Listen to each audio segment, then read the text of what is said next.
A este chat de Zoom, a esta sesión destinada a la preparación sobre temas de la especialidad de matemática que organiza el SUTEP La Libertad. Justamente como estábamos comentando, como estaba comentando el administrador, el anfitrión de la reunión hace un instante, eh, debido a diferentes problemas con el tiempo, derivados de, bueno, todos sabemos, ¿no? Trabajamos en la escuela pública, sabemos que el tiempo muchas veces está en nuestra contra. El único momento que hemos encontrado para poder interactuar con ustedes de una manera muy gustosa es los días sábados de 11 a 1 y los días jueves en la noche de 8 a 9 y media o 10. Entonces, bueno, vamos a comenzar con el trabajo de hoy, repitiendo, buenos días para todos. Buenos días para todos. Me dicen que no se puede escuchar. Espero que sí ahora. Eh, Queremos que la información llegue a todos ustedes de manera clara.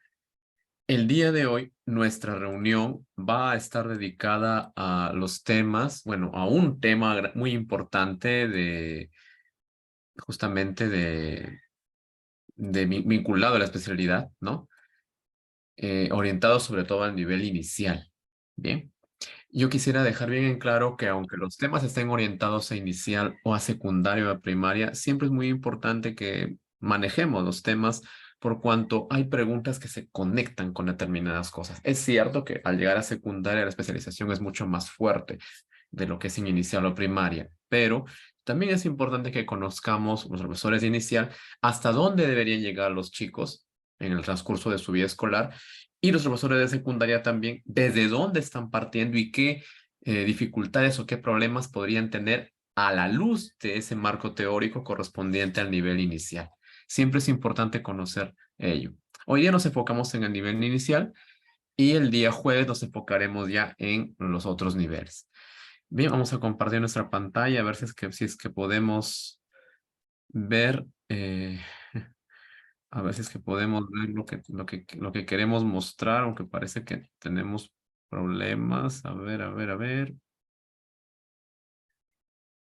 Pantalla. Acá está, ya lo encontré. Ahora sí, ya está. Ya lo encontré.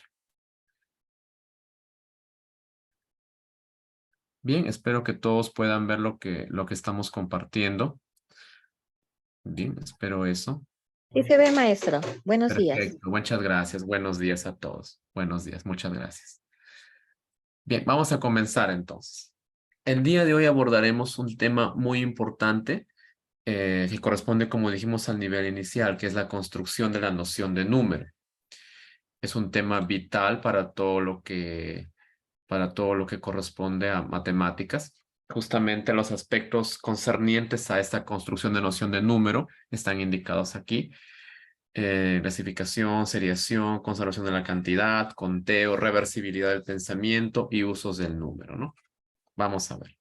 Entonces, el enfoque que estamos dando a este tipo de charlas es la siguiente, ¿no? A diferencia de repente de otros eventos donde se procura construir la mayor cantidad posible de casos, ¿no? 500, 1000 casos para resolverlos e indicar la alternativa correcta.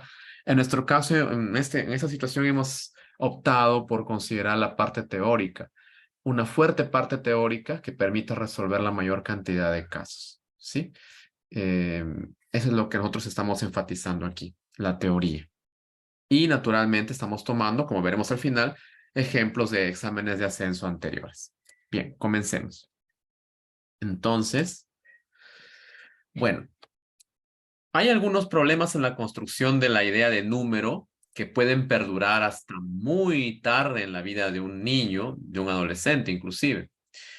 Aquí les pongo este caso que seguramente las profesoras de inicial lo han visto, las profesoras de primaria también. Karen es una maestra que tiene 6 ositos de peluche en una mesa. Ella les pregunta a sus estudiantes, que son niños de 5 a 6 años de edad, ¿cuántos ositos hay? Inés dice, hay 6 ositos, pero al colocar cada osito en una silla, ella dice al doblar sus dedos, ¿no? Hay 5, ¿no? Dobla los dedos y dice 1, 2, 3, 4, 5. Sandra dice 1, 2, 3, 7, 8, 9, 10. Mario dice, hay 6 ositos, pero luego dice, solo hay uno. Y Sandra finalmente dice, no, no hay uno, hay muchos. Entonces, Esta conversación que parece tan sencilla, entre comillas, y que es muy típica para niños, en realidad podría esconder algunos problemas precisamente en la construcción de la idea de número. Podrían existir problemas con la cardinalidad, podrían haber problemas con otros principios. De esa forma, entonces, habría dificultades en la coordinación que hay entre la voz del niño, ¿no? El decir uno, dos de manera oral, y los dedos que los niños están doblando, ¿no? No coincide lo que está diciendo con lo que está haciendo con los dedos al doblarlos uno por uno. Entonces, como ya indicamos al inicio de estas sesiones, vamos a concentrar nuestra atención en las causas desde un enfoque justamente teórico, el enfoque que nos da la educación matemática, que es una ciencia que investiga ese tipo de situaciones y brinda una serie de conceptos para abordarlas. La práctica del maestro es muy buena, es muy rica y seguramente las maestras de inicial saben muchísimo más que yo, que soy de secundaria, cómo resolver este problema. Pero también es importante conocer los puntos de vista teóricos al respecto. ¿Qué dicen las investigaciones al respecto? Algunas personas, algunos investigadores sostienen que la idea de número, bueno, es algo con lo que yo estoy un poco en desacuerdo, pero algunos sostienen que la idea de número, la idea de contar es innata. Bien, es lo que dicen algunas personas. ¿En qué se basan, no? En que los bebés de pocos días o pocos meses de vida al parecer podrían reconocer ciertas cantidades o relacionar dos conjuntos de objetos. O sea, al parecer hay un sentido numérico que ya se tiene incorporado dentro de nosotros al nacer, aparentemente.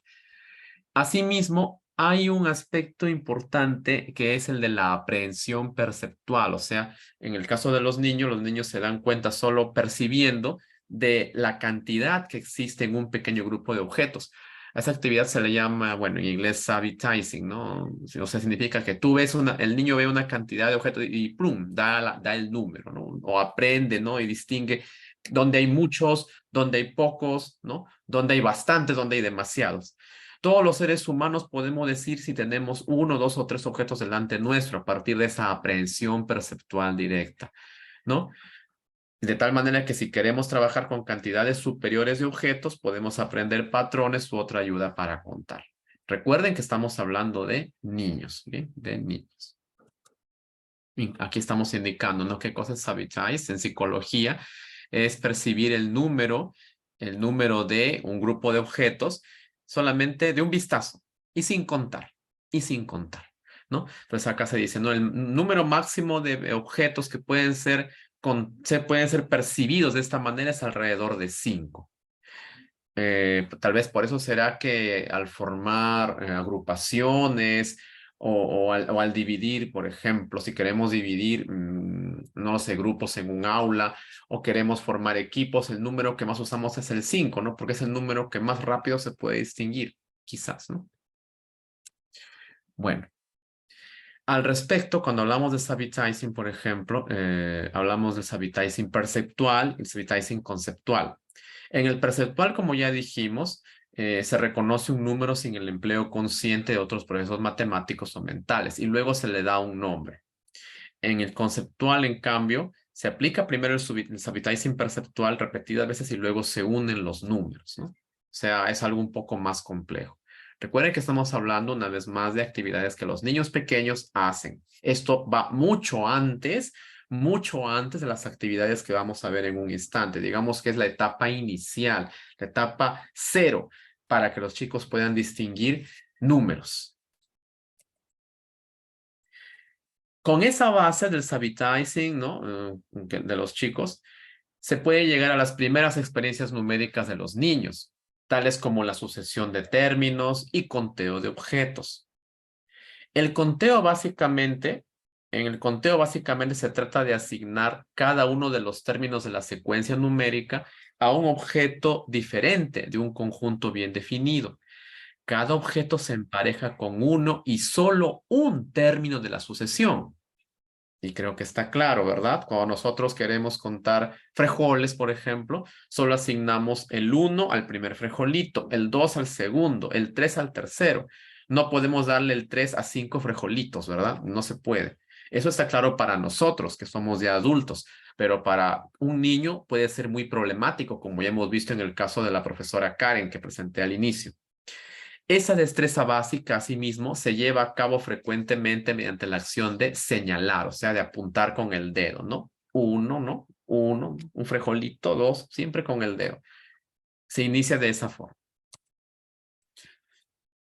Los principios del conteo, los 5 principios que permiten realizar el conteo, son los que ustedes están viendo. El de la abstracción, donde cualquier colección de objetos es un conjunto contable, independientemente de la naturaleza de los objetos. Podemos hablar de frijolitos, podemos hablar de ositos, podemos hablar de computadoras, podemos hablar de libros. Independientemente de ello, cualquier colección de objetos es un conjunto contable. Asimismo, debe haber un orden estable. Las palabras para contar deben producirse en orden entre término y término. Bien. Asimismo, hay irrelevancia en el orden. El orden en que se cuentan los objetos es irrelevante. Bien. Tú puedes contar de diferentes formas un grupo de objetos y el resultado debe ser el mismo. No puede ser que tú cuentes de una manera un conjunto de frijoles y tengas 7 y cuentes de otra forma y tengas 5, ¿no? El orden en que se cuentan los objetos es irrelevante. Biunivocidad. Cada objeto debe recibir uno y solo un término, como dijimos hace un instante. Uno y solo uno. No puede haber un objeto que reciba el número 2. O mejor dicho, no puede haber varios objetos que reciban el número 2. A eso es lo que quería decir. Cardinalidad. El último término obtenido al contar todos los objetos indica el cardinal de la colección. Bien. Eso, es decir, indica cuántos elementos hay en la colección. Es la idea de cardinal. Si tú tienes que contar un conjunto de 5 libros, el último libro que cuentas, que es el libro número 5, te indica que todo el conjunto de libros tiene en total 5 objetos. Esa es la cardinalidad. Entonces, los principios del conteo son estos 5 básicos. Cuando los chicos comienzan a dominar la secuencia numérica, a su vez hay varios niveles, ¿no? Para nosotros, repito, es muy sencillo porque somos adultos, ¿no? Contar 1, 2, 3, 4, 5, 6, 7. Inclusive en secundaria hay métodos para contar sin enumerar, ¿no? Sin hacer eso, ¿no? Podemos trabajar con combinaciones, permutaciones, en fin. Pero para comenzar a dominar la secuencia numérica, debemos considerar estos niveles. ¿En qué nivel están los alumnos con los que trabajamos? ¿O en qué nivel están nuestros hijos? ¿No? Y a partir de ello entender cómo ellos están realizando el dominio de su secuencia numérica. En el nivel cuerda, la sucesión de términos se produce comenzando en 1 y los términos no están bien diferenciados, ¿no? Empiezas de 1, pero luego, ¿qué viene? No se distingue muy bien. Por eso estamos representando, o en todo caso estamos tomando la imagen de Fuson y Hall, ¿no? Como que esa cuenta empieza de 1, se extiende hacia la derecha, pero ¿qué sigue? No se diferencia bien. Los chicos no distinguen eso.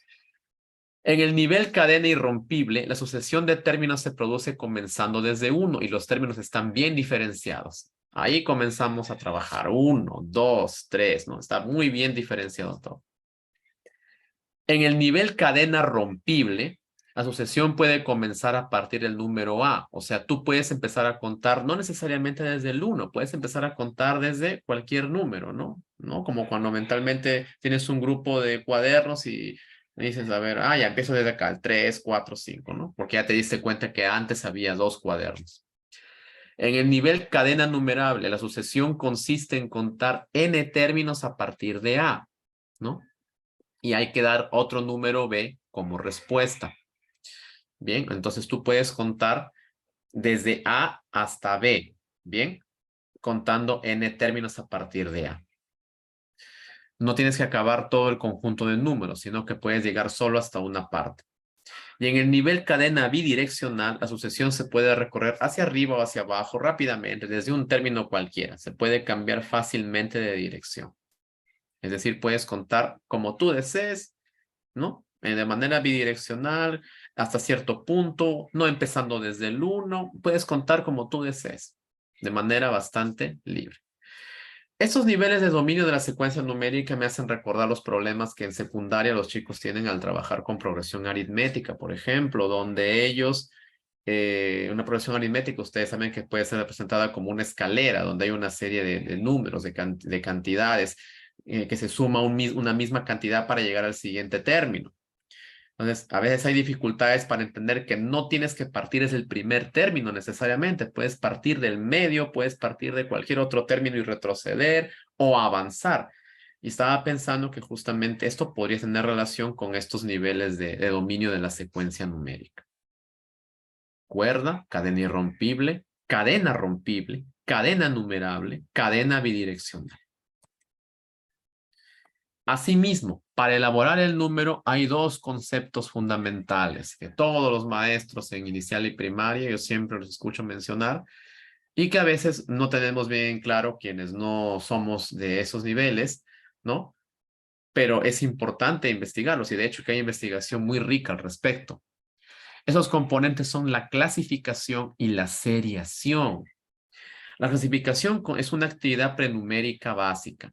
Es el primer estadio del pensamiento lógico y es el fundamento para comprender la inclusión jerárquica y la inclusión de clases, que es algo que veremos un poco después.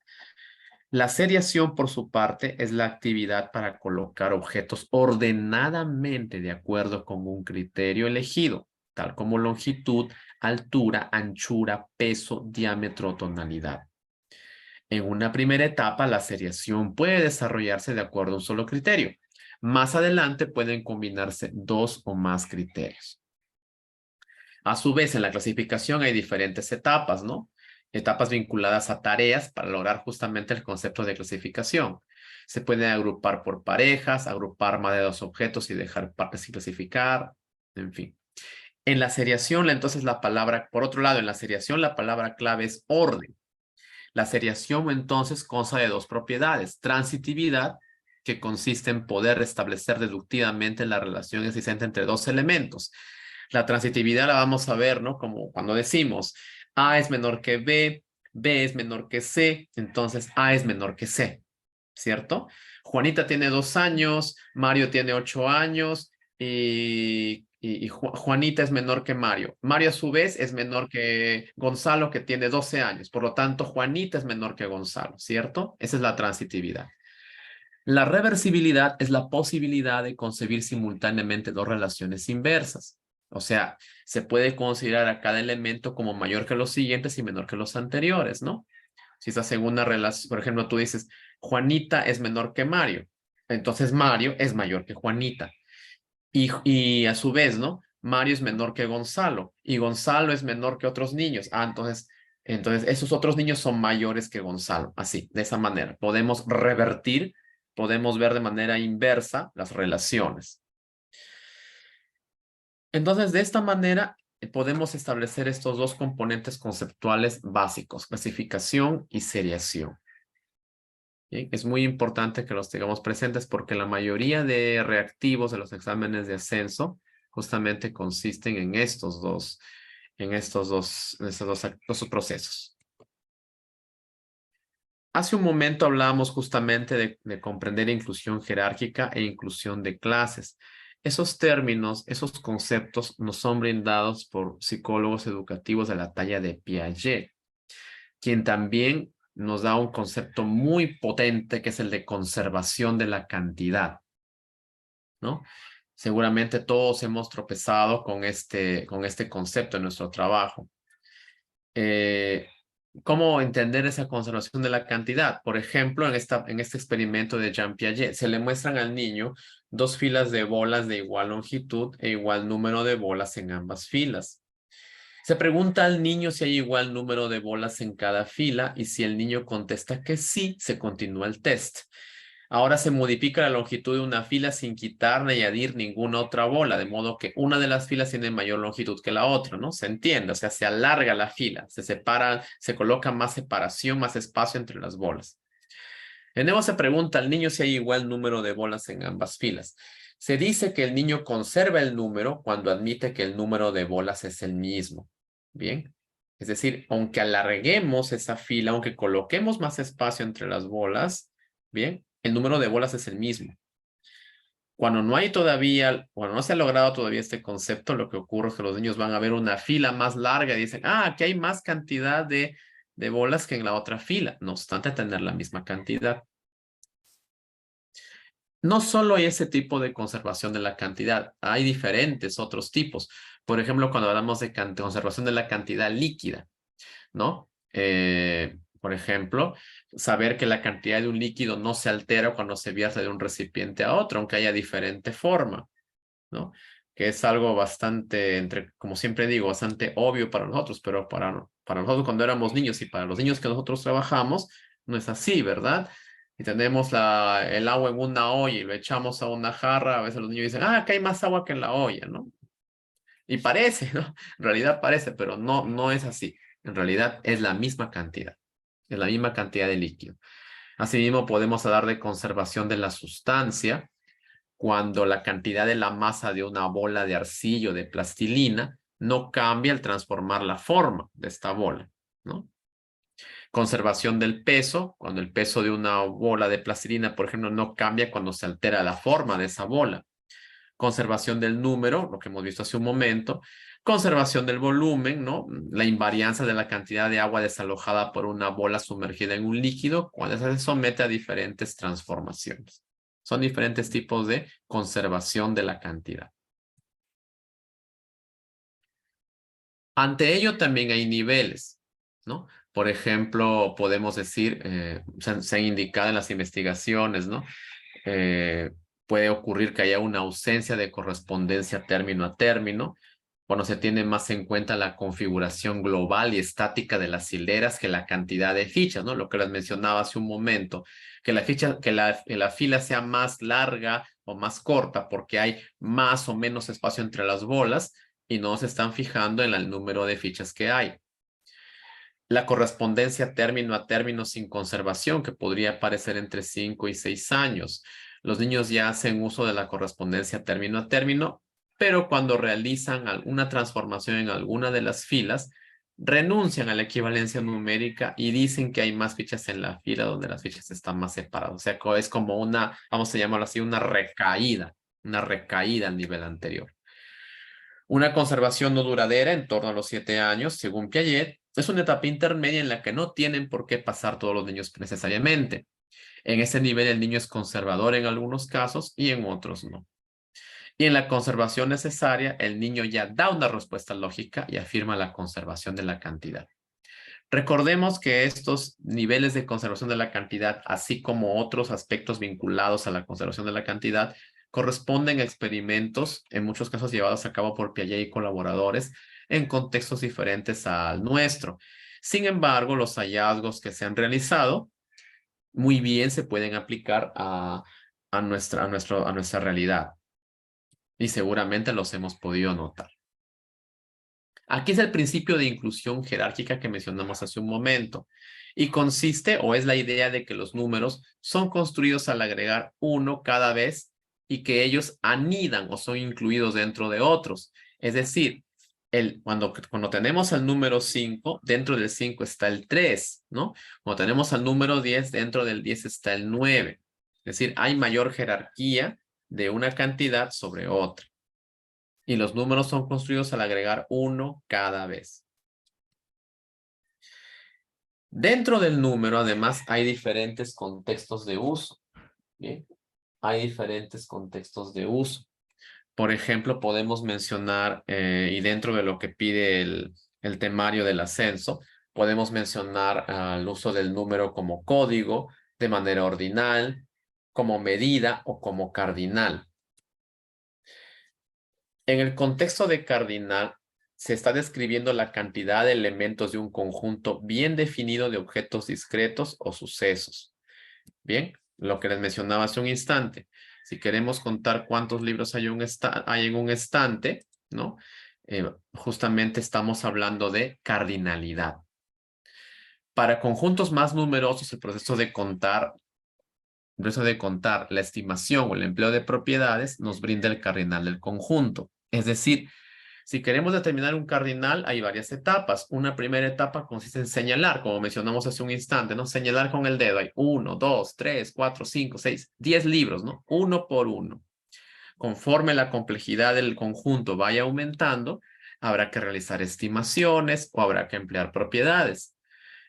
Si yo les hablo del nivel secundaria, por ejemplo, si queremos hablar de, cuando decimos, ¿no? De cuántas maneras se pueden formar parejas de jóvenes para un baile, sabiendo que se pueden formar solamente entre hombre y mujer y solamente hay 38 personas. Para contar esas parejas ya no vamos a utilizar el dedo, ¿no? Y señalar 1, 2, 3. En ese caso emplearíamos propiedades. Pero si estamos hablando del niño, de un niño pequeño, ¿sí? Vamos a trabajar con el conteo, la enumeración. Aquí está justamente lo que les mencionaba, ¿no? Es menos complejo contar los puntos de las fichas del dominó que determinar el número de elementos del conjunto de todos los múltiplos naturales de 3 menores que 1000. Pues cuando hablamos de cardinalidad estamos hablando de conteo, saber cuántos elementos tiene un conjunto. En el contexto de medida, los números describen la cantidad de unidades de alguna magnitud continua, como longitud, superficie, volumen, capacidad, peso, tiempo. Para medir hay escalas directas, como por ejemplo en la longitud, donde tú tomas una regla o tomas una cinta métrica y mides, ¿no? O por ejemplo, si quieres pesar, tú colocas el objeto que quieres pesar en una balanza y tienes automáticamente la lectura para saber cuánto pesa ese objeto. Pero también hay escalas indirectas de medición, como por ejemplo en la temperatura, en las tallas de ropa o en los zapatos, ¿no? Y aquí justamente estamos colocando el ejemplo del zapato. De acuerdo a la longitud que hay entre el talón y la punta del pie en esta planta de zapato, podremos indicar la talla, ¿no? Es una forma de medición indirecta, pero en ambos casos, sea en la escala directa o indirecta, se está utilizando el número como indicador de una unidad de alguna magnitud. En el contexto ordinal, el número describe la posición relativa de un número, ¿no? En un conjunto discreto y totalmente ordenado, en el que se ha tomado uno de sus elementos como inicial, ¿no? El ejemplo que estamos ubicando aquí es claro. En un edificio tenemos primero, segundo, tercero, cuarto, hasta 10º piso. ¿Qué estamos indicando con eso? Posición. Es lo mismo que cuando llamamos a nuestros alumnos por número de orden, ¿no? El número 1, el número 2, el número 3. Esos números son números ordinales. Estamos trabajándolos de manera ordinal, ¿no? O como cuando decimos, ¿en qué grado estás? Estoy en primer grado, estoy en segundo grado, estoy en tercero, en cuarto, en quinto. Eso nos está indicando el uso del número de manera ordinal. La palabra clave ahí es orden. En el contexto de códigos, los números funcionan como etiquetas que sirven para distinguir clases de elementos.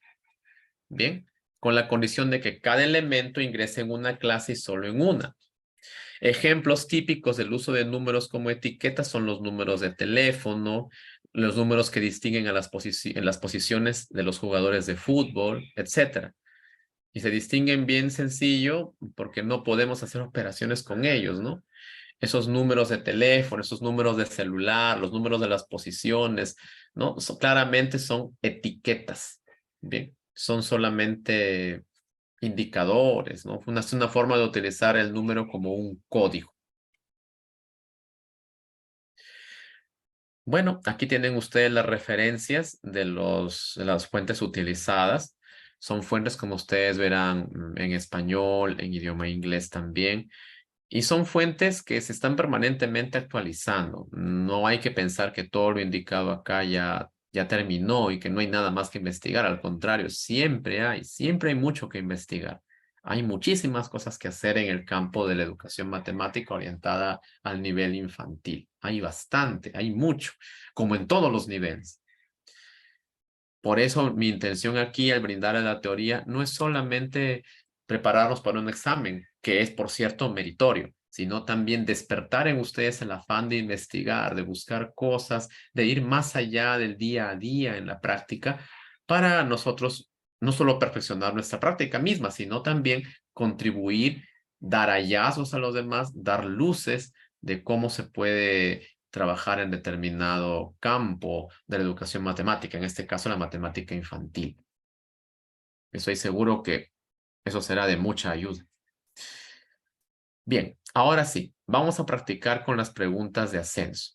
Lo que hemos hecho aquí es trabajar con las preguntas de ascenso de diferentes años, desde el 2018 hasta la última que se ha dado este año, que es la del 2022, ¿cierto? La de este año que se ha tomado el 2023 es la del 2022, que, bueno, por razones que todos conocemos, no se llegó a efectuar el año pasado. Y que razones que esperemos no vuelvan a pasar esta vez. Bien, empezamos por aquí. Bien, en el aula de 5 años, la docente observa que 3 niños tienen puesta una chalina azul y decide aprovechar esta situación para promover el desarrollo de la clasificación. Clasificación. Si hablamos de clasificación, no olvidemos que tiene que haber criterio. Tú clasificas en base a un criterio. Tamaño, peso, número de hermanos, algún criterio debe haber. Sigamos. Para ello les pide a los 3 niños de la chalina azul que se ubiquen delante de sus compañeros y luego se dirige a los demás niños. El docente dice, niños, observen a sus compañeros que están delante y traten de encontrar por qué han sido agrupados. Javier dice, yo creo que es porque los 3 tienen pantalones. El docente, sí es verdad, pero vean que otros niños y niñas también tienen pantalones y no están en este grupo. Por ejemplo, María. Tania dice, entonces es porque son hombres. Docente, también es cierto, pero Juan es hombre y no pertenece a este grupo. Bueno, en esta situación, ¿cuál de las siguientes acciones es pertinente para guiar a los niños a identificar el criterio de agrupación? Y justamente aquí es donde hay que considerar que si vamos a clasificar, hay que dar criterio. Y además, dentro de la lógica que se está promoviendo ahora y que es una lógica sí, con la que no estoy en desacuerdo, pero que necesita ciertos ajustes, ¿no?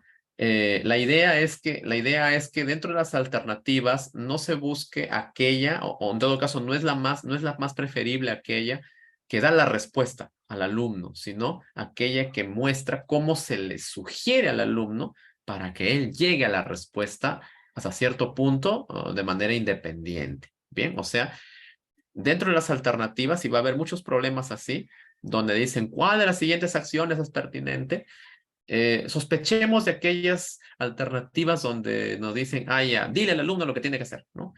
Lo que deberíamos estar atentos es más bien aquellas alternativas que brindan, que muestran sugerencias que el docente puede hacer. Veamos. Recuerden que la pregunta es, ¿cuál de las siguientes acciones es pertinente para guiar a los niños a identificar el criterio de agrupación? A identificar el criterio de agrupación, no olvidemos eso. Preguntar, ¿de qué color son las chalinas de los 3 niños que están delante? Entonces, ¿por qué han sido agrupados? Cuando tú haces eso, prácticamente ya estás indicando que se fijen en el color. B, indicar. A ver, piensen en eso que tienen igual solo los 3 niños que están delante y que el resto del salón no tiene. Eso sugiere un poco más lo que los estudiantes deberían hacer en lugar de la primera pregunta, donde se enfoca directamente el color. C, decir, ellos han sido agrupados porque tienen chalí para que completen la palabra y así puedan identificar lo que tienen en común los 3 niños, ¿no? Algo bastante recurrido, ¿no? No sé, han sido agrupados porque tienen chalí para que los chicos digan nas, ¿no? Para que los chicos digan nas. Entonces, de las 3 alternativas, la más adecuada dentro de la lógica que estamos indicando es la alternativa B, justamente, porque estamos dándole un impulso, una sugerencia al estudiante para que él observe, para que él llegue a la respuesta. Bien, de esa forma se llega al criterio, pero de manera sugerida, no directa. Y aquí me voy a permitir dar justamente mi punto de vista. No es que en realidad una forma de dar ¿cómo lo puedo indicar? Una forma de dar esas respuestas sea la mejor de todas. En realidad, cada una depende de las circunstancias. A veces es conveniente, sí, pedir a los chicos indicarles que den la respuesta directa, y otras veces se puede dar con sugerencias. Todo depende de las circunstancias. Pero en este momento y dadas las condiciones brindadas, lo más pertinente, lo más adecuado es esto, ¿no? Que los chicos observen y que puedan llegar ellos a la respuesta. Lo último, lo de pedir que completen la palabra, ¿no? Chalinas, ¿no? Eso, por ejemplo, es algo bastante sencillo, que se usa bastante, hasta en secundaria lo usamos a veces, ¿no? Pero no es en todo caso lo más recomendable. Se puede hacer, no digo que no, pero no es lo más recomendable o lo más sugerido dentro de este esquema de trabajo que estamos siguiendo. Siempre hay que buscar que los estudiantes realicen esto hasta cierto punto de manera independiente, no olvidar eso. Los niños del aula de 5 años se encuentran en el momento del juego libre en los sectores. La docente observa que Ramón está jugando con 3 búhos de artesanía de diferentes tamaños y decide aprovechar esta situación para favorecer el desarrollo de la seriación de objetos. Recordemos, seriación implica orden. Así, le pide a Ramón que ordene los búhos sobre la mesa. Él lo hace de la siguiente manera, ¿bien? Así como estamos viendo, cual si fueran matrioshkas rusas. Luego, la docente y Ramón entablan el siguiente diálogo. Ramón, el más pequeño es el de puntitos. Docente dice, ¿más pequeño que cuál? El de puntitos es más pequeño que el de rayas. Y si comparas al de rayas con el de rombos, ¿cuál es más pequeño? El de rayas es más pequeño que el de rombos. Hasta ahí todo bien. Entonces, el de puntitos será más pequeño que el de rombos, o sea, quieres hacer una relación entre el más pequeño y el más grande, ¿no? Ramón dice, no sé. ¿Cuál es la propiedad de la seriación que Ramón evidencia no haber alcanzado aún? Y claramente es la propiedad de transitividad, justamente la que les mencionaba hace un momento, ¿no? Si tú tienes A menor que B y B menor que C, la propiedad transitiva te dice que entonces A es menor que C. Para Ramón está muy claro que A es menor que B, que el búho pequeñito es menor que el intermedio. También está claro que el intermedio es menor que el más grande, el de rombos, pero no está clara la relación que existe entre el búho pequeño, el de puntitos, con el de rombos. Por eso es que la propiedad que no, al parecer no se habría alcanzado es la de transitividad, o sea, la relación existente entre el menor componente de esa serie con el mayor. Carla, de 3 años, está jugando con una caja y 5 pelotas de plástico. Mientras saca las pelotas de la caja, va contando 1, 2, 3, 5, 4. ¿Qué principio del conteo evidencia no haber logrado aún Carla? Para todos está claro que es el principio de orden estable, ya que las palabras para enumerar las pelotas deben ir en orden. Bien, orden estable.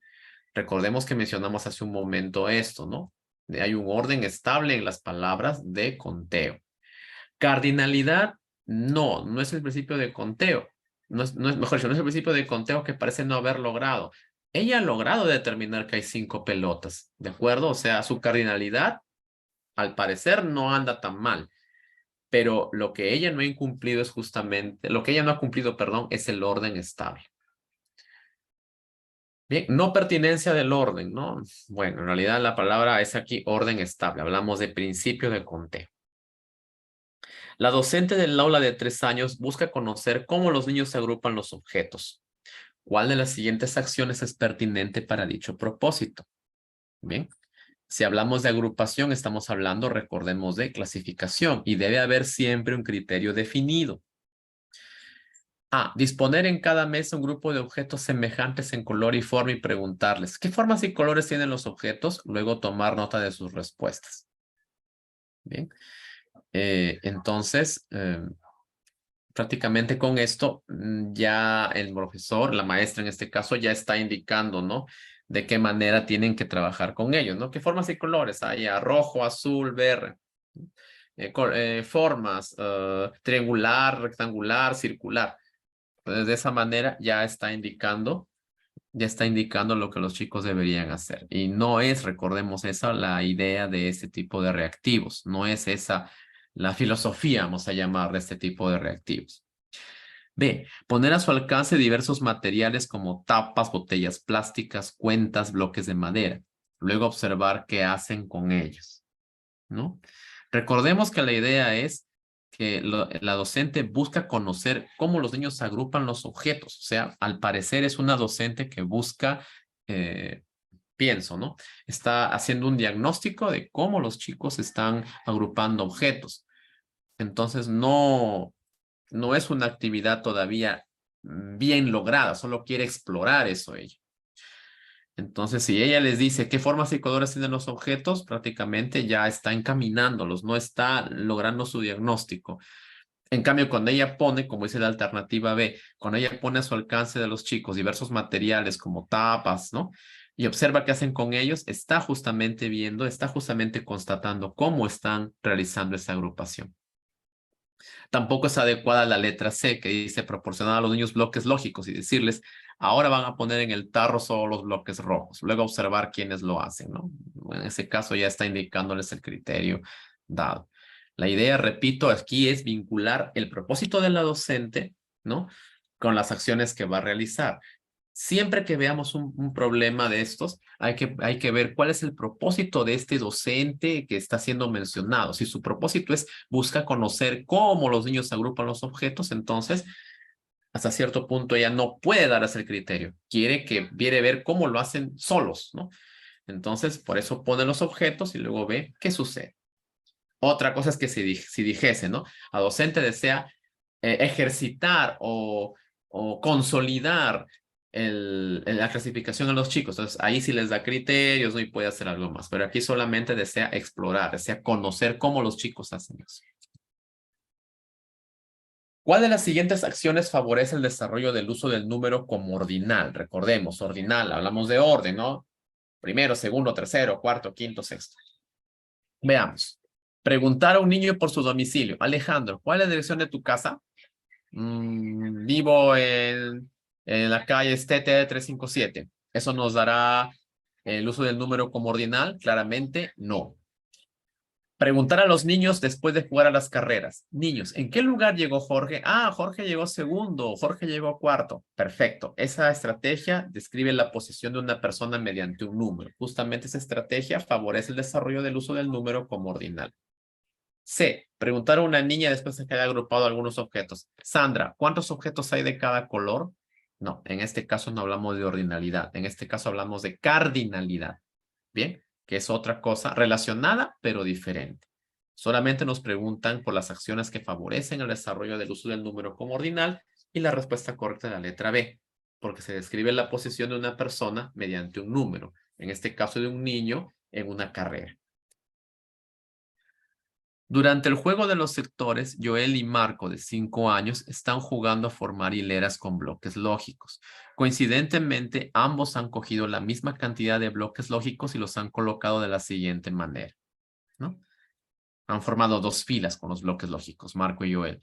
La docente luego escucha que Joel dice a Marco, tú tienes más bloques lógicos que yo, ¿no? Joel le dice a Marco, tú tienes más bloques que yo. ¿Será así o no será así? Bien, ¿qué indicio puede encontrarse en el comentario de Joel respecto de la conservación de la cantidad? Claro. Como ustedes podrán apreciar, vamos primero a contar cuántos bloques lógicos tiene Marco. Marco tiene 3, 6, 8. Y Joel tiene 3, 6, 8 también, ¿no? Ambos tienen 8 bloques lógicos en sus filas, sino que la forma de los bloques lógicos que tiene Marco ha alargado la fila y da la impresión de que es Marco quien tiene más bloques lógicos que Joel, lo cual, naturalmente, es algo erróneo. Veamos, ¿qué indicio entonces se puede encontrar acerca de la conservación de la cantidad en Joel? A, que no reconoce el numeral que representa la cantidad de bloques lógicos en cada hilera. No, definitivamente aquí no hablamos tanto de numerales, hablamos de conservación de la cantidad. B, que aún no logra determinar el cardinal de los conjuntos de bloques lógicos en cada hilera. En realidad, aquí no estamos hablando de eso. Podría ser, como podría no ser, es algo bastante ambiguo, ¿no? Podría ser como podría no ser. En todo caso, A y B prácticamente están refiriéndose a las dos cosas. En un caso, hablamos del numeral, que es el símbolo. En B hablamos del cardinal, que lo puede decir de manera oral. Pero eso tiene que ver con la conservación de la cantidad, sí, pero como una consecuencia.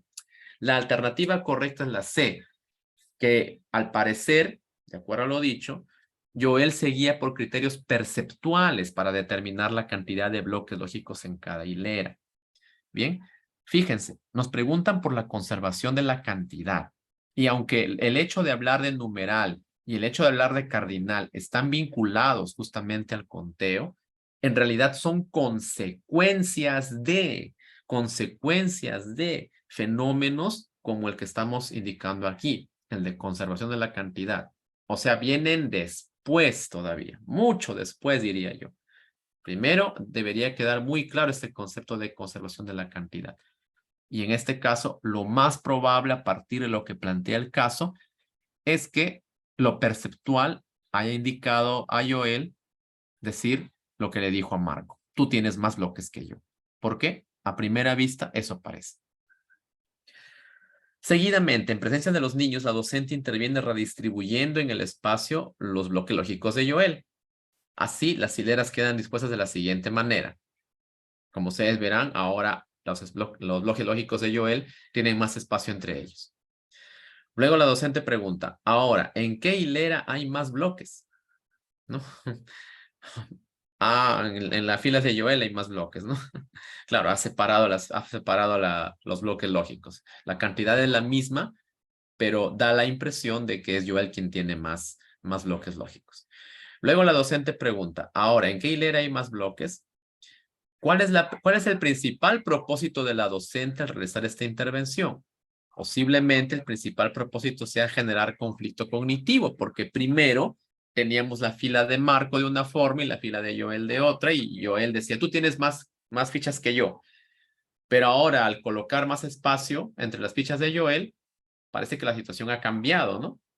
Entonces, aquí se podría generar un conflicto cognitivo. Recoger saberes previos y promover la motivación son en realidad, como todos ustedes saben, procesos posteriores y efectos del conflicto cognitivo. Entonces, el principal propósito, o digamos el propósito germinal, el propósito básico al realizar esta intervención es justamente generar este conflicto cognitivo. Estos dos problemas también nos deben permitir a nosotros saber que dentro de las alternativas muchas veces hay una que es causa de las otras y que posiblemente nosotros tengamos que enfocarnos en la causa, no en las consecuencias, que son útiles y que se van a emplear, ¿no? La maestra aquí seguramente va a buscar recoger saberes previos, a promover la motivación, pero eso no se va a poder lograr si no genera el conflicto cognitivo. Y está claro aquí que al comparar los dos ordenamientos en las dos formas de organizar las filas, se está generando conflicto en el estudiante. Se estaría generando, en todo caso, conflicto en el estudiante. Vayamos al año 2019, hace 4 años. ¿Cuál de las siguientes acciones favorece la construcción del número como ordinal? Recuerden, orden. Pedir a los niños que cuenten con los dedos hasta 5 objetos del aula. No. Proponer a los niños un juego de bingo empleando números del 1 al 10. Tampoco. Establecer con los niños el turno en que les tocará recibir los materiales. Sí, los niños hacen una colita y dicen, por ejemplo, a Marco, que está adelante, le toca primero. A Andrea, que está después, le toca en segundo lugar. A Carlos, que está después, le toca en tercero, y así. De esta manera. ¿Bien?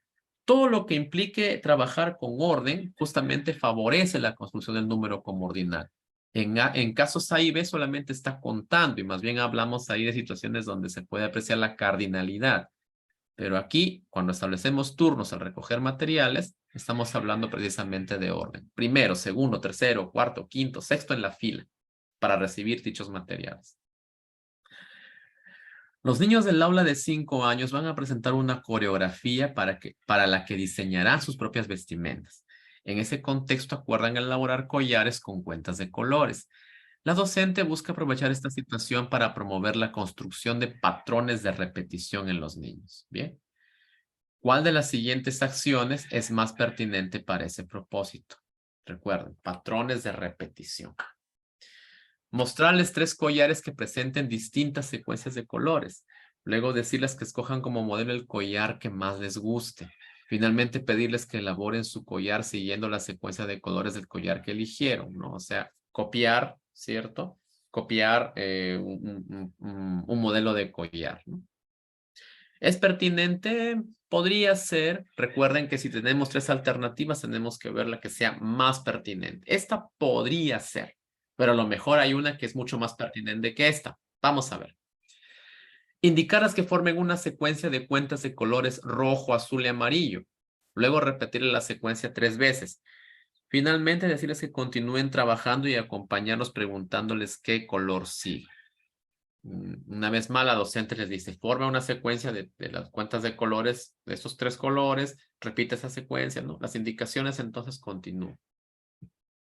C, veamos la C. Sugerirles que cojan tapitas de distintos colores y elaboren con ellas una secuencia. Luego decirles que la repitan 3 veces. Finalmente pedirles que reproduzcan esa secuencia en la elaboración de sus collares. Justamente la más pertinente es esta, la letra C, porque se parte de una sugerencia. Bien, no se indica desde un inicio qué color van a emplear, no se indica desde un inicio qué collar van a copiar. Bien, se indica más bien que cojan las tapitas y a partir de ellas elaboren su secuencia. Dentro de las 3, la más pertinente dentro, repito, de la filosofía de este tipo de pruebas es la letra C, porque estamos planteando que el alumno sea quien tenga que elaborar esa secuencia de tapitas justamente para construir un patrón de repetición. La docente de aula de 4 años nota que los niños dejan los bloques de construcción fuera de sus recipientes cuando terminan de jugar en los sectores. Ella decide aprovechar esta situación para promover que los niños clasifiquen. Recuerden, clasificación, que haber criterio. ¿Cuál de las siguientes acciones es más pertinente para ese propósito? Invitar a los niños a guardar los bloques de construcción, luego observarlos mientras guardan los bloques. Cuando terminen de hacerlo, preguntarles, ¿por qué han guardado estos bloques en este recipiente? ¿En qué se parecen los bloques que han guardado en este recipiente? Esas preguntas van orientadas justamente a criterio de clasificación. ¿Sí? Al parecer la letra A es la correcta. Vamos a ver las otras dos. De hecho, he colocado la marca en la letra A, que es la respuesta, ¿no? Pero vamos a ver las otras dos, a ver por qué no son las respuestas. Organizar a los niños en parejas. Luego entregarles recipientes etiquetados con imágenes de los bloques de construcción para que guarden en ellos los bloques guiándose de las etiquetas. Finalmente preguntarles, ¿han verificado que los bloques se correspondan con las etiquetas? La idea es que los niños clasifiquen en base a un criterio, pero en este caso es la maestra quien les da el criterio. Dentro de la filosofía de las preguntas de estos exámenes, la idea es que los chicos puedan hacerlo por sí mismos, inclusive dando el criterio u observando, ¿no? ¿Cuál es el criterio que están ellos aplicando? Entonces, la letra B, por ello, no es la más adecuada, porque es la maestra quien ya les da el criterio, que no está mal tampoco hacerlo, pero dentro de lo que estamos viendo aquí, lo más pertinente hasta ahora es la letra A. C. Pedir ayuda a los niños para guardar los bloques de construcción, luego indicarles que deben contar los bloques hasta que se llene el recipiente. Finalmente preguntarles, ¿cuántos bloques hay en cada recipiente? ¿Cuántos bloques han guardado en total? Bueno, aquí las preguntas ya van orientadas a otra cosa, van orientadas a la cardinalidad. No es eso lo que se pide aquí. Entonces, justamente lo más pertinente es la letra A. El docente no está diciéndoles cómo lo van a guardar, ¿no? Ellos lo van a hacer y luego la docente les pregunta, ¿por qué lo han guardado así? ¿En qué se parecen? Recordemos aquí el propósito. La maestra decide aprovechar esta situación para promover que los niños clasifiquen. En el aula de 5 años, celebran el cumpleaños de uno de los niños. Bien. Sandra coge 5 paquetes de galletas de vainilla y 7 paquetes de galletas de chocolate. Y los ordena de la siguiente manera. Bien, aquí tenemos las vainillas y los chocolates de abajo. Entonces la docente le pregunta a la niña si hay la misma cantidad de paquetes de galletas de vainilla que de chocolate. Sandra responde que sí. ¿Qué fase de desarrollo de la conservación de cantidad evidencia haber alcanzado Sandra? Vamos a ver. Conservación estable. En realidad, cuando hablamos de conservación de la cantidad, estamos viendo justamente que a pesar que haya mucho espacio entre los objetos de una fila, o si hablamos de líquidos, ¿no? O hablamos de bolas de arcilla, a pesar que haya deformaciones, la cantidad debe ser la misma. Entonces, recordemos los niveles que hemos visto antes. Si hablamos de conservación estable, estamos hablando ya de que, en este caso la niña, no debería tener dificultades al indicar que la cantidad es la misma, aunque hayan diferentes formas de esa masa o de esa fila que se alarga, ¿no? No debería haber ese problema. Pero eso no es lo que se está viendo aquí. Asimismo, la correspondencia término a término sin conservación tampoco se está viendo aquí. Lo que se está viendo acá es que hay una ausencia de correspondencia término a término. Bien, que es justamente la base de la idea de igualdad. Si hablamos de la igualdad acá en el cardinal de dos conjuntos, justamente tenemos que verlo como una correspondencia de término a término de ambos conjuntos. Entonces, cuando a ella le pregunta si hay la misma cantidad de paquetes de galletas de vainilla que de chocolate, y ella dice que sí, es porque no está distinguiendo esa correspondencia término a término que debería haber entre los paquetes de galletas de vainilla y los paquetes de galletas de chocolate. Por eso la respuesta correcta es la letra A. Cuando Rolando, de 4 años, cuenta los números del 1 al 5, lo hace sin separar las palabras de la siguiente manera. 1, 2, 3, 4, 5, ¿no? Todo junto. En esta situación, ¿qué nivel de la secuencia verbal del conteo evidencia haber alcanzado Rolando? El nivel cadena rompible, no, en realidad, no. El nivel cadena rompible, recordemos que es un nivel en el que tú puedes empezar de cualquier número a contar. El nivel cadena irrompible, tampoco. En realidad estamos hablando del nivel cuerda, donde, como hemos dicho hace un momento, al hablar de la parte teórica, no se distinguen los términos para contar. Bien, no se distinguen, ¿no? Al parecer aquí de eso se trata. Como parte de las rutinas de entrada, la docente del aula de 5 años ha implementado el control de asistencia por grupos. Así cada día los niños registran su asistencia en un cuadro y el viernes registran el total de 10 asistidos. A continuación se presenta el registro de asistencia del grupo, las hormiguitas. ¿Sí? Ahí están las hormiguitas, del 5 al 9 de agosto. Luego de conversar con los niños sobre las razones de la inasistencia de José, ¿no? La docente busca que ellos resuelvan problemas de cantidad a partir de esa situación. Así les pregunta lo siguiente. José solo vino un día. ¿Cómo podemos saber cuántos días faltó? En el marco del proceso de resolución de problemas, ¿qué intervención está orientada a que los niños planteen su estrategia de resolución? Vamos a ver. ¿Qué les parece si cuentan los casilleros en blanco y me dicen cuántos días faltó José? ¿No? Es la maestra, una vez más, quien les da la indicación y eso no es lo que se busca aquí. B, ¿cómo harán para saber cuántos días faltó José? ¿Qué harán primero y después? ¿No? Entonces, como la idea es que los chicos planteen la estrategia de resolución, la maestra tiene que dar impulsos, sugerencias, preguntas que busquen justamente que el niño, que el alumno pueda arribar a lo que se solicita. Entonces aquí la maestra sugiere, ¿no? ¿Cómo harán para saber cuántos días faltó José? ¿Qué harán primero y después? Es lo más adecuado. ¿Sí? ¿Alguien podría explicar con sus propias palabras lo que ha entendido? No, eso no corresponde a esta parte. Cuando tú preguntas cómo has entendido eso con tus propias palabras, no estás buscando estrategias, no estás buscando que los alumnos planteen estrategias, sino otra cosa. Por eso la alternativa correcta es la letra B, la sugerencia de la maestra. La docente del aula de 5 años propone a los niños jugar al pulpín de los números. El juego incluye un dado numerado del 1 al 6, un tablero con la imagen de un pulpo y 6 tapitas de distinto color para cada participante. Para jugar, cada niño elige un tentáculo. Luego, por turnos, los niños lanzan el dado y colocan la tapita en el casillero que se corresponda con el número que indique el dado. Gana el niño que con sus respectivas tapitas cubra primero todos los casilleros del tentáculo que eligió. A través de este juego, la docente busca favorecer que los niños alcancen progresivamente la cardinalidad.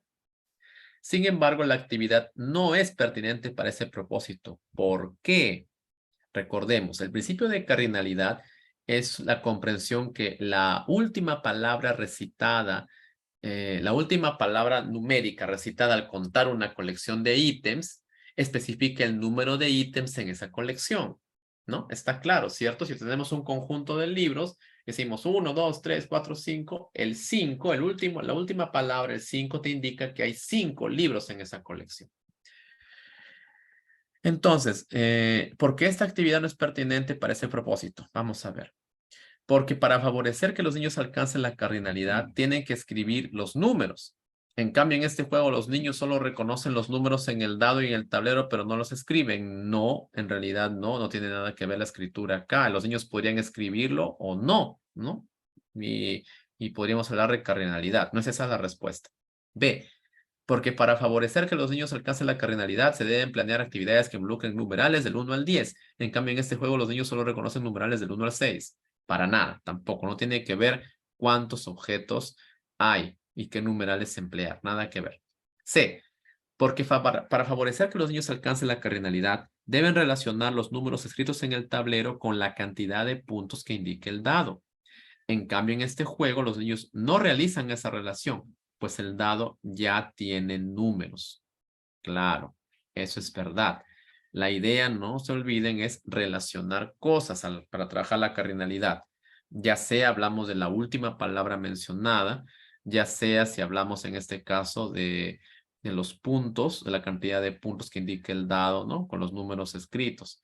Pero en este caso ya el dado tiene números, entonces si sale el 2, ¿no? Si sale el 2 en el dado, claramente va a ser un 2 en el tentáculo del pulpo, ¿no? Entonces ahí no hay mayor ejercicio de la cardinalidad. No hay mayor ejercicio de la cardinalidad aquí. Entonces la respuesta correcta es la letra C. Matías, de 5 años, juega con fichas de distintas formas y colores y las ordena de la siguiente manera. Luego llama a la docente, le muestra lo que hizo y señala el último círculo diciéndole, todas hacen en pareja, pero este no. ¿Cuál de los siguientes principios del conteo evidencia haber alcanzado Matías en esta situación? Abstracción, no. Recordemos que la abstracción nos indica que se puede contar cualquier conjunto de objetos, sea cuales sea, frijoles, mesas, sillas, pollos, ¿no? Lo que fuese. Orden estable tampoco. El orden estable nos dice que debemos usar las palabras en orden, ¿no? Contar 1, 2, 3, 4, 5, 6 en orden estable. El principio que podría haber alcanzado Matías en esta situación es el principio de correspondencia término a término para realizar el conteo, ¿verdad? Estamos observando que él puede darse cuenta de que al emparejar círculo con triángulo, el último círculo no tiene pareja. Entonces ahí, al parecer, el principio del conteo que habría alcanzado Matías es el de correspondencia término a término. Vamos con las preguntas del 2021. Hasta ahora, noten ustedes cómo la parte teórica nos ha ayudado muchísimo a resolver estos casos. No es la intuición ciega, no es tampoco la suerte, es el fundamento teórico que hemos estudiado el que nos permite responder las preguntas. Ricardo, de 3 años, está contando los libros de su biblioteca. Al hacerlo dice 1, 3, 5, 10. En esa situación, ¿cuál de las siguientes acciones es pertinente que realice el docente para continuar favoreciendo el conteo en Ricardo? ¿No? Claramente vemos que no hay un orden aquí, ¿no? 1, 3, 5, 10.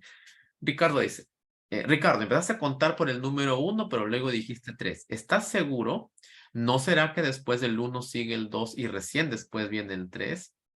Eso podría funcionar, pero vamos a ver las otras opciones, a ver cuál es más pertinente, para no dar directamente la respuesta. Ricardo, ¿te parece si empezamos a contar de nuevo los libros? A ver, vamos a hacerlo juntos. 1, 2, 3, 4. También se le da la respuesta. C. Ricardo, veo que estás contando los libros de la biblioteca. ¿Y qué otras cosas del salón podemos contar? ¿No? Justamente la alternativa C es la correcta, porque recordemos aquí que la pregunta nos dice ¿cuál de esas acciones es pertinente que realice el docente para continuar favoreciendo el conteo en Ricardo? ¿Bien? O sea, la idea no es centrarse en los libros, sino ir a otros aspectos para justamente ver cómo está realizando el conteo y qué es lo que cuál sería el problema y que el docente pueda atacar, ¿no? Entonces, por eso es que la alternativa C es justamente la mejor. No se centra solamente en el conteo de los libros, sino en otros aspectos más del aula. La docente del aula de 4 años ha repartido diversos animalitos de juguete a cada mesa para que los niños los agrupen como deseen. Rápidamente, Juliana agrupa algunos de los animales y le dice a la docente, señorita, ya terminé. Aquí están las vacas, aquí los pollos y aquí los chanchos. La docente observa que la niña ha colocado una vaca en el grupo de chanchos.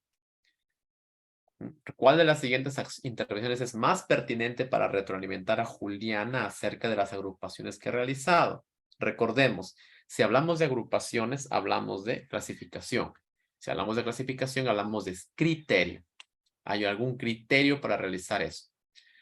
Bien, ¿qué puede decir la docente como retroalimentación? Decir a Juliana, ¿qué animalitos escogiste para agrupar? A ver, muéstrame. ¿Cómo los has agrupado? Y en el grupo de los chanchos, ¿todos son iguales o hay alguno diferente? Justamente se plantea una pregunta que ayude a Juliana a observar mejor y darse cuenta si hay alguno que no corresponde a las características del grupo. Por eso la más pertinente es la alternativa A. Veamos qué dice la alternativa B. Decir a Juliana, vamos a ver con atención el grupo de los chanchos. Fíjate, ahí hay una vaquita que parece que se ha perdido. Ayúdale y ponla con las otras vacas. Bueno, justamente aquí lo que se está buscando es, lo que está haciendo la maestra es decirle prácticamente la respuesta, ¿no? Saca esta vaca de acá, el grupo de chanchos, y ponla en el grupo de vacas. Y se acabó el problema. Entre comillas, se acabó. Decir a Juliana, en cada grupo debe haber los mismos animales. Revisa nuevamente si los grupos de animalitos que has formado están bien. Entonces, dentro de las tres alternativas, la alternativa A es la correcta porque, insisto, la maestra le brinda sugerencias, le da impulsos, le da preguntas para que la alumna precisamente muestre o llegue al criterio de clasificación. A diferencia de los otros casos donde se le da a la alumna la respuesta ya prácticamente preparada, lista. Elisa y Marcos, de 5 años, juegan a las carreras en el patio. Ambos corren hacia el árbol. Elisa llega primero y exclama, ¡yay! Yo llegué primero, tú segundo. ¿Qué uso del número se evidencia en la intervención de Elisa? Claramente, como ordinal, ¿no? Estamos hablando de orden. Primero, segundo, tercero, cuarto, quinto. La docente del aula de 5 años se encuentra preparando material para que los niños realicen una actividad en parejas. Lucía se ofrece a ayudarla. Entonces la docente le dice que tome la misma cantidad de tarjetas negras y blancas. Lucía toma 6 tarjetas negras y 7 blancas y las pone en 2 filas, ambas en la misma extensión, como se muestra a continuación. Bien, ahí están. La docente observa las filas y le pregunta a Lucía si hay la misma cantidad de tarjetas negras y blancas. Lucía responde que sí. ¿Qué fase del desarrollo de la conservación de la cantidad se evidencia en la intervención de Lucía? Ya conocemos problemas de este tipo, los hemos visto antes. Claramente hay ausencia o habría ausencia de correspondencia término a término. Está dentro de los niveles de Piaget que hemos visto hace un momento. A la docente del aula de 5 años se le ha caído su DNI. Al verlo, Patricia lo recoge y se lo entrega. La docente le agradece y le pregunta si ella también tiene DNI, a lo que la niña responde, sí, tengo mi DNI, pero es de color amarillo. La docente le pregunta si se ha dado cuenta que el DNI tiene unos números rojos. Y ella responde, sí, hay un 2, un 1 y otros numeritos. ¿Qué uso del número se evidencia en la intervención de la niña? Como ordinal, el número de DNI no es. Como cardinal, tampoco. Recuerden que el número del DNI es una etiqueta. Por lo tanto, el uso del número es un uso nominal. Preguntas de ascenso del año 2022. En el aula de 5 años, Rosario, Javier y Percy están jugando a medirse en el tallímetro. Luego de un momento, Javier y Percy discuten, pues cada uno afirma ser más alto que el otro. Ante ello, Rosario, que es más alta que Javier, les propone medirlos. Le dice lo que observa sobre quién es más alto y los niños dejan de discutir y se van a armar a rompecabezas.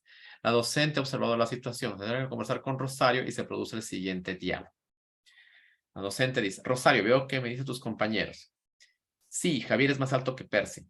¿Y tú, Rosario, cómo eres? Yo soy más alta que los dos. Así es, Rosario. ¿Qué propiedad de la seriación se evidencia en la intervención de Rosario? La reciprocidad, la reversibilidad o la transitividad. Muy bien. Al realizar las mediciones, entonces, ¿qué pasó? Javier es más alto que Percy. Y Rosario, al parecer, es más alta que Percy. Y Rosario, es más alta que Javier. Entonces, Rosario A partir de ello, puede afirmar que Rosario es más alta que Javier y más alta que Percy. Precisamente por eso ella dice, yo soy más alta que los dos. Cuando ella dice eso, está justamente realizando una transición, una aplicación de la transitividad. Es justamente lo que les vuelvo a mencionar hace un momento. Si yo tengo A mayor que B y B mayor que C, entonces A, ¿no? Es naturalmente mayor que C, mayor que el último. Entonces, en este caso, A es mayor que B y que C. En este caso, Rosario es mayor que Percy y Javier, más alta que los dos. Se está aplicando la transitividad. Las docentes de las aulas de 5 años están dialogando sobre cómo promover en los niños el conteo. ¿Cuál de las siguientes propuestas es más pertinente para promover el conteo en los niños? Flor dice, cuando van a realizar un trabajo, pediré a diferentes niños que recojan de mi mesa material como pinceles, tijeras u otros para distribuirlo a su grupo. Diré al niño responsable que usando una bandeja lleve la cantidad de material para que cada miembro del grupo tenga con qué trabajar y no le falte ni sobre ningún material. O sea, lo que está buscando Flor es que haya correspondencia entre la cantidad, entre el material, ¿no? Entre el número de materiales y el número de integrantes de cada grupo. Si, por ejemplo, estaba hablando de tijeras, cada niño del grupo debería tener su tijera. Si habla de pinceles, cada niño del grupo debería tener su propio pincel. Para eso es que ella, Flor busca, ¿no? Que haya esa correspondencia. ¿Sí? Es una buena idea. Vamos a ver las otras respuestas. Lucy dice, colocaré en el aula una recta con los números.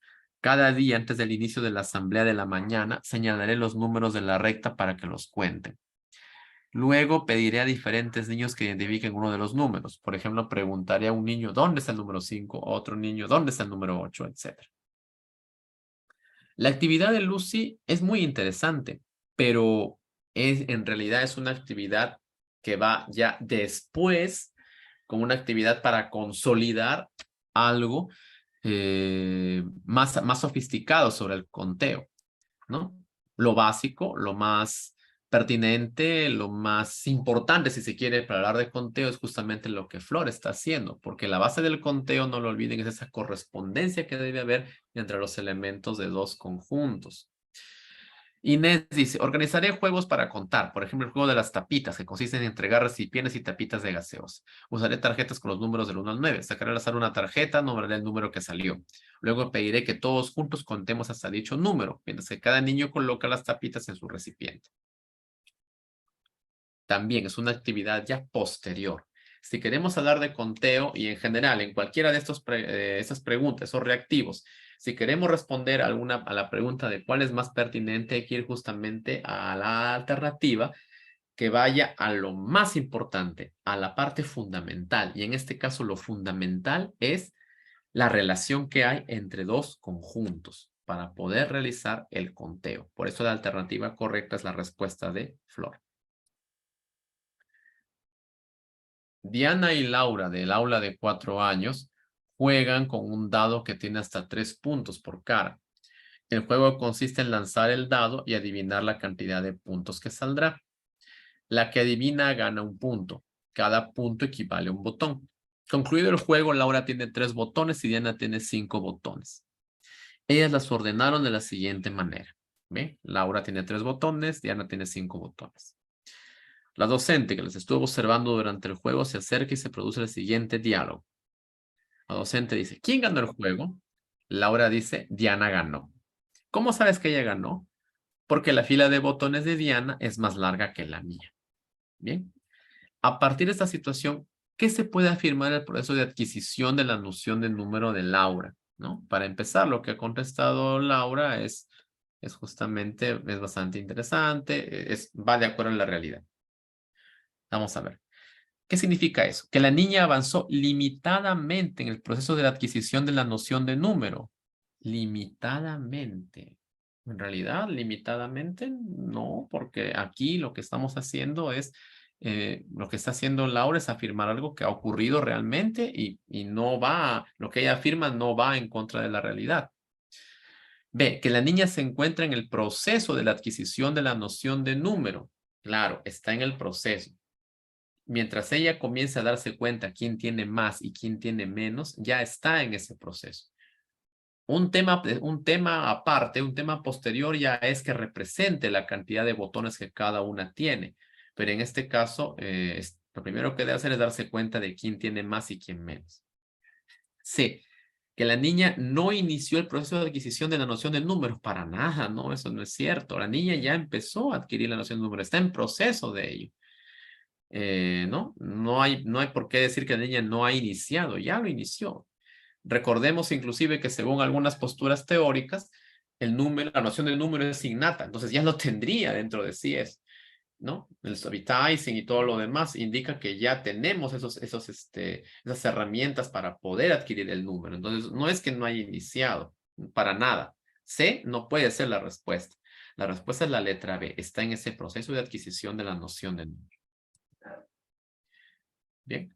Jorge, de 5 años, cuenta los números hasta el 10. Hoy trajo al lado a los 8 carritos que le regalaron.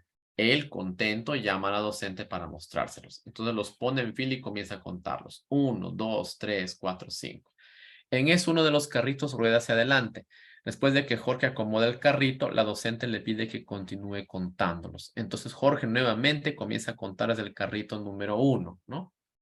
Coloca en su lugar y vuelve a contar desde el 1. ¿Qué nivel de las etapas de secuencia verbal del conteo se evidencia en la acción de Jorge? ¿Nivel cuerda? No. En el nivel cuerda no se distinguen los elementos de la cadena de números, para nada. ¿Nivel cadena irrompible? Claro que sí, porque en este caso Jorge está empezando siempre desde el 1. Tiene que empezar desde el 1 para contar otra vez, ¿no? Esa es la respuesta correcta, el nivel cadena irrompible. En cambio, en el nivel cadena rompible, ¿qué pasa? Él puede empezar a contar desde donde lo dejó, ¿no? Y el resultado debería ser el mismo, pero eso no está ocurriendo. Se mueve un carrito, lo vuelve a colocar y otra vez empieza desde 1. Por eso la respuesta correcta es la parte B, nivel cadena irrompible. Zulema y Tomás del aula de 4 años están jugando en el sector del restaurante. Zulema le pide a Tomás que le diga cuánto le tiene que pagar por el almuerzo que ha comido. Tomás le dice que son 5 monedas. Entonces Zulema coge un puñado de 4 monedas de un frasco y cuenta diciendo 1, 2, 3, 4, 5, ¿no? Todo junto. Luego se las entrega a Tomás. Él le dice que no hay 5 monedas. Zulema las vuelve a contar rápidamente y afirma nuevamente que sí hay 5 monedas. Al ver la situación, la docente se acerca y les pide que le comenten lo que está sucediendo. Entonces Tomás le dice que Zulema no le ha pagado completo y le entrega las monedas a la docente. Bien, una vez escuchada a los niños, la docente tenía el propósito de retroalimentar a Zulema por el conteo realizado. ¿Cuál de las siguientes acciones es más pertinente para dicho propósito? Recordemos que si hablamos de retroalimentación, lo ideal no es dar la respuesta directamente, sino brindar impulsos, sugerencias para que el alumno pueda arribar a la solución. Casi por sí mismo. Bien, entregar a Zulema las 4 monedas y pedirle que esta vez coloque una por una sobre la mesa mientras juntas nombran el número correspondiente. Después preguntar, ¿cuántas monedas hemos contado? ¿Habían 5 monedas como pensabas? Finalmente pedirle que tome del frasco la moneda que le falta para pagarle a Tomás. Es bastante interesante. Justamente son preguntas orientadas a que Zulema pueda darse cuenta que falta una moneda, ¿cierto? Al parecer Zulema conoce los números hasta el 5, pero no los puede distinguir. Entonces, cuando la maestra colocan una por una las monedas en la mesa, ya pueden distinguir las cantidades y por lo tanto ya puede darse cuenta o podría darse cuenta que le falta una moneda para pagarle a Tomás. B, enseñar a Zulema las 4 monedas y decirle que para pagarle a Tomás le falta una moneda. Después hacer la demostración de agregar una moneda al grupo que había. Decirle que ahora ya hay 5 monedas. Finalmente, contar las monedas una por una para que la niña vea cómo se realiza el conteo. Claro, o sea, aquí la maestra prácticamente da la respuesta, ¿no? Dice, te falta una moneda, toma, tienes que pagarle con esta moneda. ¿Bien? Y que cuente las monedas una por una. Bueno, se puede hacer, no digo que no, pero no es lo más pertinente dentro de lo indicado aquí. C, preguntar a Zulema, ¿cuántas monedas has contado? ¿Estás segura? Luego pedir a Tomás que cuente las monedas delante de Zulema y decirle que esa es la manera correcta de contar. Finalmente pedir a la niña que cuente nuevamente las monedas por sí misma y que agregue la moneda que falta. Entonces, en este caso, no se está indicando con las preguntas, ¿no? ¿Cuántas monedas has contado? ¿Estás segura? No se está indicando mucho. Le pide a Tomás que cuente las monedas, que es la manera correcta de contar. No es lo más adecuado. Recordemos que hablamos de retroalimentación y seguramente los profesores que están con ustedes en los demás días de este curso les han mencionado, en la retroalimentación, la idea es que el estudiante pueda reflexionar y pueda llegar a la solución a través de impulsos que da el docente. Pues en este caso el trabajo lo está haciendo Tomás, ¿no? Así como en B, que se está diciendo directamente su lema qué hacer. Lo más adecuado justamente es la alternativa A. Bien. Luego de regresar de vacaciones, Mirta, Ana y Lidia del aula de 5 años conversan en el patio. A continuación se presenta parte del diálogo que sostienen las niñas. Mirta dice, Ana, ¿estás más grande que Lidia? Ana dice, sí. Mirta dice, y Lidia, tú estás más chiquitita que, estás más chiquita que Ana. Tú estás más chiquita que Ana, dice Mirta. En esta situación, ¿qué propiedad de la seriación se evidencia en la intervención de Mirta? Recordemos que si hablamos de seriación, hablamos de orden. Y claramente aquí se trata de la reciprocidad, ¿no? Ana, estás más grande que Lidia. Y tú, Lidia, tú estás más chiquita que Ana. O sea, A es mayor que B. Eso equivale a decir que B es menor que A. ¿De acuerdo? Esa es la reciprocidad. Claramente.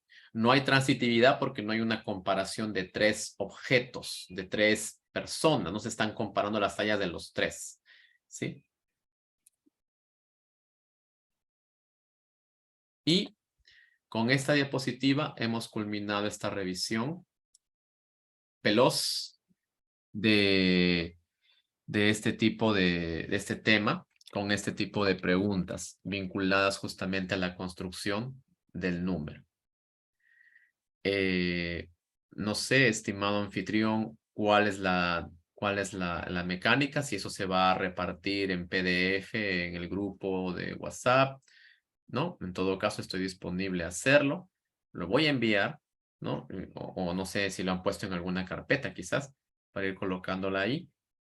Pero, en todo caso, eso es lo que hemos compartido el día de hoy con relación a ese tema de la construcción del número. Espero que les haya servido y si alguien quiere comentar algo, lo puede comentar por el chat, ¿no? Y si no, pues eso sería todo por hoy. Ya, compartir el PDF, perfecto. Voy a crear el PDF y lo voy a compartir. Creo que hay un grupo de WhatsApp, me parece, al respecto. Lo voy a compartir entonces por ese grupo. Muchas gracias a todos los presentes entonces. Nos estamos viendo muy pronto. Hasta luego. Buenos días, profesor. Disculpe. Ah, sí, dígame. La escucho, disculpe. Buenos días. Te saluda Rosario Calvo Villanueva, profesora de nivel primario Sí. de Tingo María. Entré solamente la última parte, decisión muy pedagógica. Muchísimas gracias, pero quisiera saber, por favor, si se ha podido grabar la clase completa. Sería muy bueno, por favor. Sí, aquí veo que el anfitrión está grabando, Alex, que está a cargo del servicio técnico, ha realizado la grabación, ¿no? No sé, supongo que la están colocando en algún lugar, tal vez en Facebook o YouTube, no sé. No tengo los detalles ahora, pero bueno. Está transmitiéndose también en vivo en algún lugar. Voy a averiguar los detalles y lo voy a considerar para poder comunicarlo. No se preocupe. Muchísimas gracias, muy amable. Buenas tardes. Muchas gracias a ustedes. Buenas tardes. Nos estamos viendo. Hasta pronto.